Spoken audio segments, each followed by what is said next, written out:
so selfish. Spend more time when meeting your friends. Please forgive my attitude. I want my cake and eat it too. But a little grace would be enough for me to prove that, baby, you're the remedy. You're my mirror, I could finally see, bringing out the best in me. Yeah, I don't want no problems, but I know I got a lot of work to do. Baby, I'm not perfect, but I know I'm worth it, working out my issues with you, with you.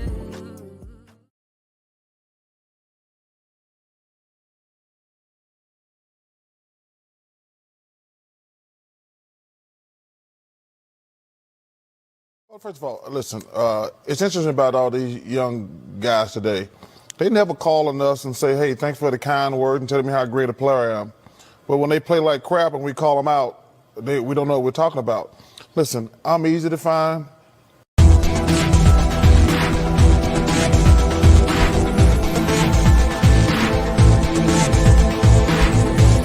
Cut it off! I am having a very bad day.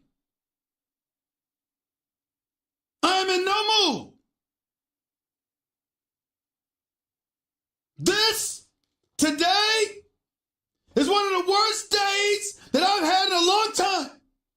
I'm not in the mood to play with anybody. I mean, damn it! I'm ticked off! What's up? What's going on? Nathan back with another video presentation. I hope you're all doing well. Hope you're having a great Thursday. Hope you're all staying safe. This is episode 3, season 11, Big Name Sports Talk podcast. In this episode, we are painfully recapping the Washington Commanders taking the L to those Philadelphia Eagles. But before we get into the recap, there's a few things I like to say up front. Episode 2 should have been already up by now. Check it out if you're not already. There's a couple other videos coming out tomorrow, the previews for the Ravens and Commanders games, being tuned in for those. Maryland as well. Trying to get some other content out there for you. I did put out a couple of YouTube shorts as well, so I'm trying to get as much content out as I can to you guys. That's the plan. But again, continue to pray for those that were affected by Hurricane Ian. And just seeing the images on social media, it's heartbreaking. So definitely just want to continue to send my thoughts and prayers to those. But I know I'm a couple days behind in recapping, but we're just going to get into it. The Philadelphia Eagles beat the Washington Commanders 24-8. What's that? Playoffs? Don't talk about it. Playoffs? You kidding me? Playoffs? I just hope we can win a game. I just don't know what to say. I don't know what to say. This is disgusting. It's disgraceful. It's embarrassing. And I'm ticked off. It don't make any sense. This is unacceptable. Unacceptable.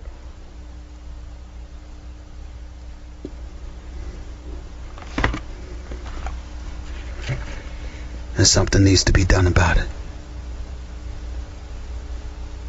Quick, fast, and in a hurry.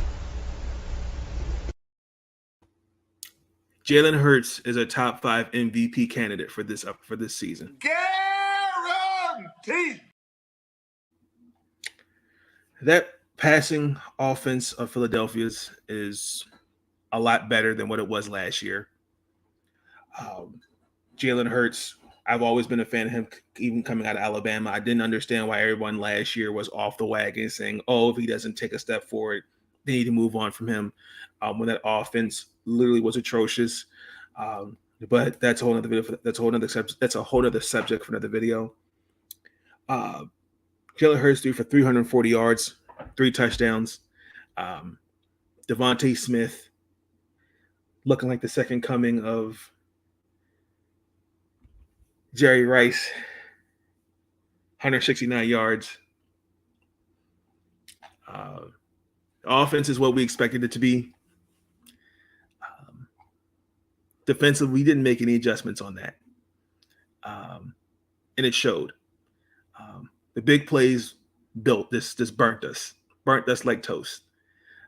Cam Curl didn't make his season debut. He didn't miss the first 2 weeks due to a thumb injury. But that wasn't enough to stop the passing attack. The big plays that we allow defensively are hurting Washington. And that needs to be called out. With all due respect, I have questions because I feel like Jack Del Rio is now going to be the scapegoat when this defense literally has Ron Rivera and even Mr. Allen's fingerprints all over it. It shows because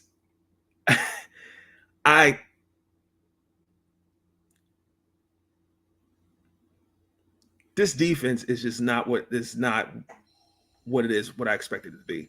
And I said it in the previous video with Washington. When Chase Young returns, he's not fixing these issues. It's not getting any better. I mean, I think it does not cover the multitude of issues that we have. Offensively, I thought we were just horrible. Particularly, I'll start with the offensive line. I think everyone just did not have a great game. Carson Wentz was literally under pressure every possession. He just was uncomfortable in the pocket, particularly in the first half. He was sacked 5 times on his first 8 dropbacks. The first half, as an offensive line, they allowed 6 sacks, then more first downs. I think they only had 5.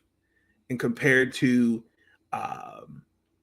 add to that, passing wise, we were outscored 322 to 50 through 2 quarters. We were down 22-0 at halftime, and then we were down 24-0 this week. Chase Willier, who's out for the season, I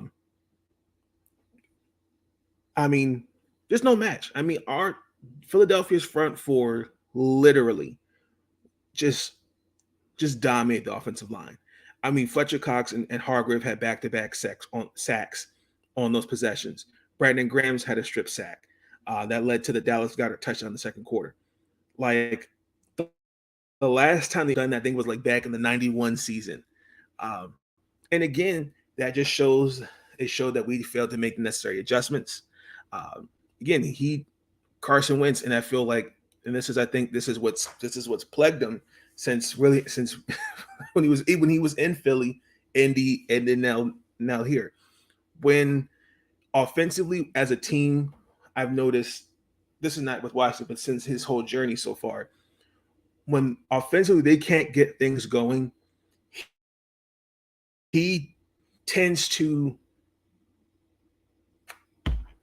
how can I explain it? He tries to do too much offensively. I mean, the fact that just in the first half, he only completed 3 of 10 passes with 24 yards. There were a lot of opportunities. There was a lot of passes that he just could not get his receivers going. I mean, defensively, they held Terry McLaurin they held him until it was into the third quarter. They allowed a catch. Jaheim Dobson only had 2 catches on 10 yards. I mean, that defensive line, just generated pressure. And what was just crazy to me is that we still did not make the adjustments. We were still allowing Carson to drop back in the pocket, and the pocket would collapse so easily. We had success running the ball, and I was surprised we didn't commit to that. I mean, Antonio Gibson, who I thought did a fantastic job, like we should have stuck with that, and it didn't show, and that was just tremendously disappointing. And then again, like I understand it's only week 3. We've got more football ahead of us. I understand that this notion you don't really know your identities of your teams until mid-October. I mean, the offense is stout. The offense is going to be fine. I have no issues with that. But defensively for Washington, I have questions. I believe the offensive line will get better. I believe everyone's going to be in the practice and film, getting back and looking back at the tape and seeing what went right, what went wrong. I just think Philadelphia, they're just a team to beat in the NFC East. I'm sorry to say, they're looking very great. It's just disappointing to see. Like this is a team that I still believe to win 10 games. I'm still holding on to that. Hi, Lucinda. Good to see you. Hope you're doing well. Happy Thursday. Appreciate that. I appreciate you for that.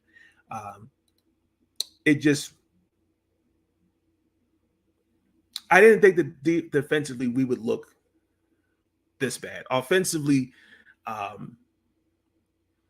we just need, again, consistency is my issue. But when I look at Philadelphia, for example, they have scored 86 points in the first 3 weeks. And they're averaging almost 450 yards per game. They're 3rd in passing. They're 5th in total points allowed defensively. And they're 3rd for turnover differential. They're playing on both sides of the ball well. And I think the Philadelphia Eagles are going to win the NFC East. But just very disappointing overall. I mean, there were positives. We did score 8 points in the fourth quarter, but it was a little too late. Antonio Gibson, I thought, did a great job in the running game. Especially we of his case of the fumbles. They all did. There were positives, but it's really kind of hard to really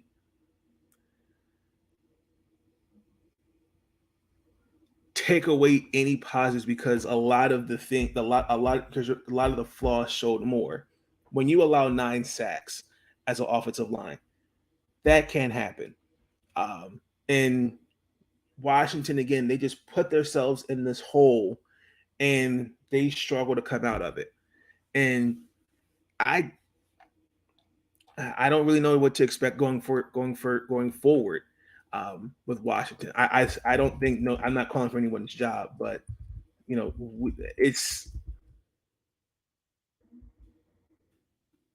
I'm really curious to see what Sunday will look like against Dallas.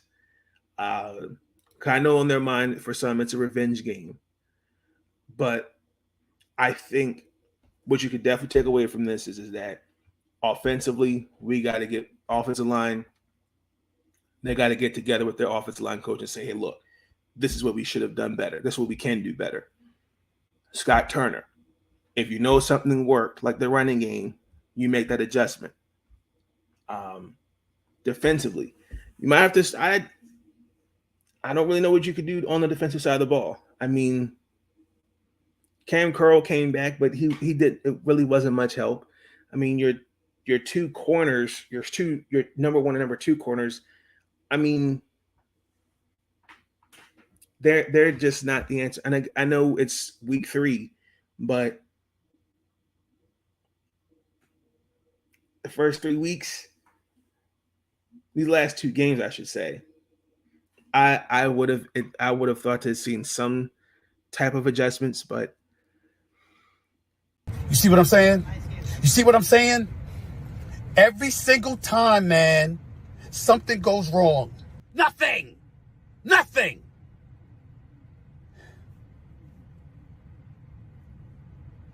I'm be cool. See, this is what I'm trying to say, man. They make me sick. Nothing ever gets done. It just never freaking ends. So those are my. That's how I recap the game. I would expect a little bit more of a revenge game from Carson Wentz, but that didn't happen. So shout out to Will Kramer and Sean Spencer. They had their show last night. I caught most of it, but let's see what happens with Dallas. I do expect a little bit more of a better game. I actually, when I said that for the preview, I don't think the Commanders are going to have the same game they had this past week. I think you'll see some improvements, but I think you'll see more of a motivation because if you remember Christmas game, we got completely demolished. That wasn't just us, the Ravens as well. And I do not want to bring up those painful memories, but that's pretty much it, man. That's going to be my recap of the game. Y'all let me know your thoughts in the comments below. But before we get it, let us close out with our final segment of the incoming podcast. Message.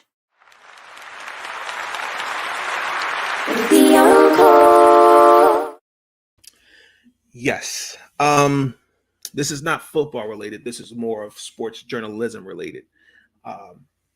We are all aware of what has been going on with the Boston Celtics with the whole coach Imam Udoka situation.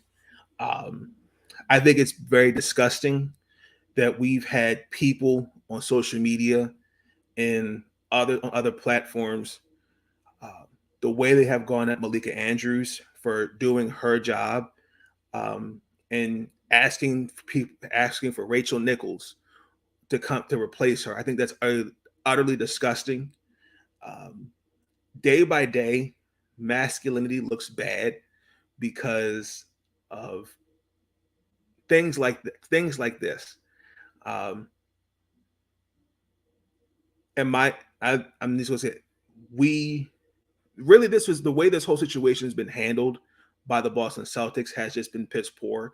We do not need to know who the woman was that Coach Udoka has had an affair with. We do not need to know her name. I think it's very disgusting that we had literally pictures of the women that work for the Boston Celtics organization plastered over social media. That is completely disgusting. I also too think it's disgusting that once again we are not reading the room and we're not seeing the bigger picture. We need to do better.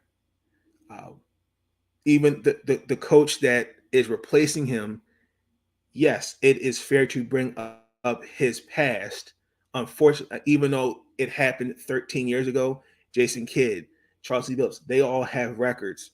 But Malika Andrews, that was fair. She was doing her job to call that out. How can you replace one coach with somebody who has a past as well? That kind of goes against how can I explain it? It goes like it doesn't make sense.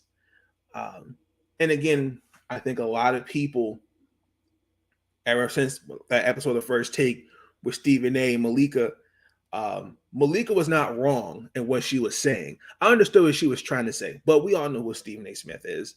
We all know that it's his show. We know he can get very sensitive. And basically what she was trying to say is, no, we don't need to know her name. We don't need to know any of that. Really, the way all this should not have been made public. This should have been handled privately and left it at that, because I guarantee you, when these details come out, it's going to look bad for the Celtics. It's going to look bad for the league. Period. I just think this past week, the conversations that we've had, whether it's on Twitter Spaces, whether it's here on this platform on YouTube, others, I just think it's just been utterly disgusting that a Black woman who's doing her job in sports is being criticized, and more important, in saying we need to replace her with somebody who was caught on video, caught on audio, talking about, I'm not sharing the spotlight. I'm basically paraphrasing it. No, I'm not giving up my seat for Maria Taylor. That ain't happening. Next job.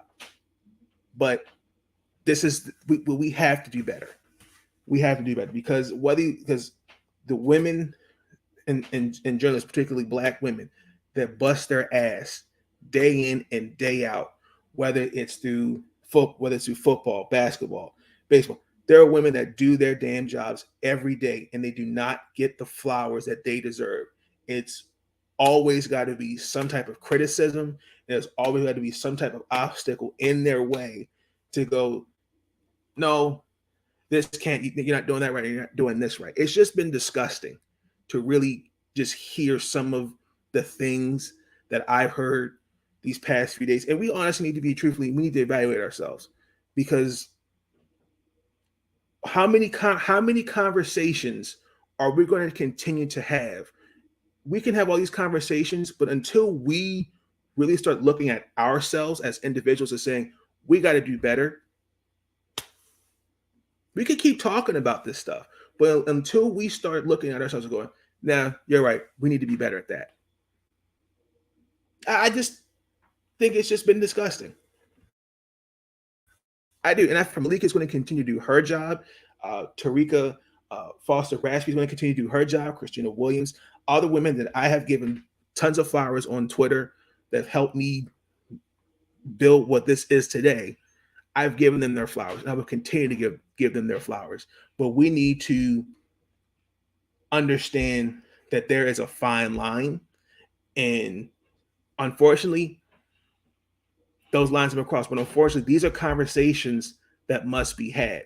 Everything can't be about sports. Unfortunately, this is what happens. These are conversations that are must-had.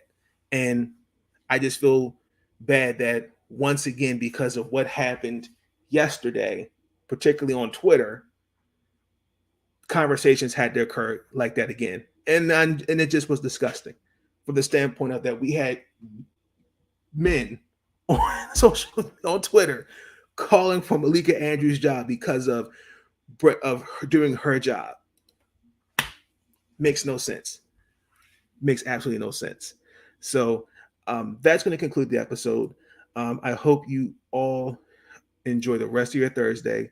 I'll be back with the Ravens versus the New England Patriots recap later on this evening. So until then, please like, comment, subscribe. I'll catch you guys on the flip side. Have a good afternoon. Stay up.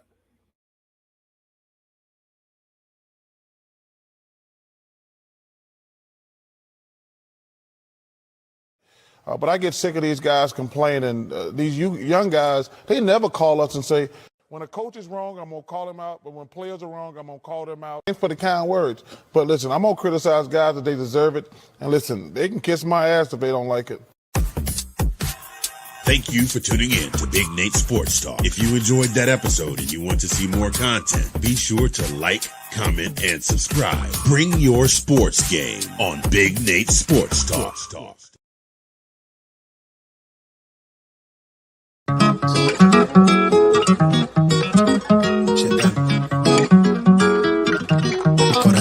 Gun finna jump for the shit. All top when I speak, all cap with the speech till they caught up in the rapture.